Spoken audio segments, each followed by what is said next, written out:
Pamirsa sadayana, wilujeng patepang deui saring simkuring Arya Alif Pratama dina acara Warta Sunda. Simkuring bade ngadugikeun sabraha warta anu parantos disiapkeun ku redaksi warta anu kahiji.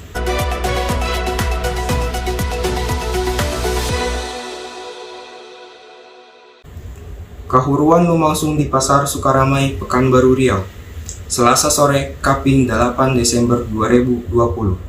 Kejadian ieu nyieun panik sajumlah padagang terekam menyelamatkan barang dagangan anak. Seuneu anu gede ngabeulem sakabeh kios jeung toko padagang di lantai dasar.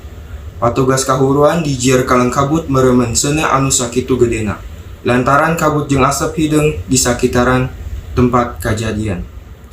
Pikereman seuneu, patugas kahuruan ngusahakeun lewat tembok rohangan anu geus kabeulem di lantai dasar. Panyabab kahuruan masih keneh ditalungtik ku Polres Pekanbaru Riau.